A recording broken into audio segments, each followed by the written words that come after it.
અમરેલી જિલ્લાના સલડી ગામના આ ખેડૂતે ખેતી કરવાના બદલે લોકોને આઈસ્ક્રીમ પીરસવાનું શરૂ કર્યું. પોતાના ખાવા માટે કોઠી આઈસ્ક્રીમની શરૂઆત કરી હતી, પરંતુ ધીમે ધીમે આ કોઠી આઈસ્ક્રીમ પોતાના બિઝનેસમાં પરિવર્તન થયું. આજે 6 થી વધુ તાલુકાના લોકો સલડી ગામમાં નેચરલ કોઠી આઈસ્ક્રીમ ખાવા આવે છે.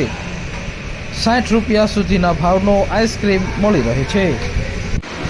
હવે પ્રખ્યાતમાં અમે ખાવા માટે શરૂ કર્યું હતું અમારી હાટું, અને એમ નસીબ હશે તેમ કરતાં કરતાં ધંધો હાલ્યો છે.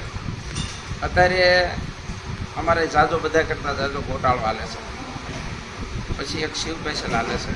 એમાં બનાવી છે 17 થી 18 જાતના આઈસ્ક્રીમ. શું એનો ભાવ હોય છે? અંદાજિત કેટલા લોકો આવતા હોય? કિલ્લાનો ભાવ 220 રૂપિયા ઓછામાં ઓછો છે, અને 340 રૂપિયા ભાવ છે વધારેમાં વધારે.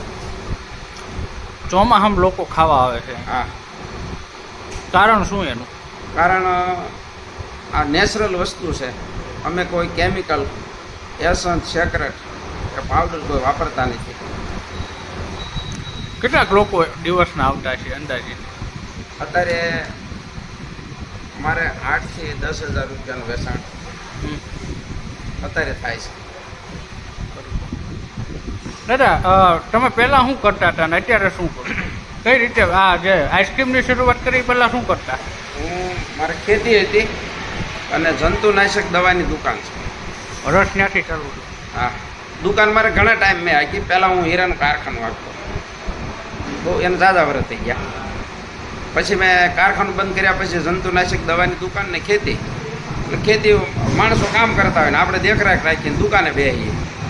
પછી આ શરૂ કર્યા પછી મેં જંતુનાશક દવાની દુકાન બંધ કરી દીધી છે. લોકોને સારું ખવડાવે. હા. કેટલા વર્ષ થયા? હે, કેટલા વર્ષ થયા?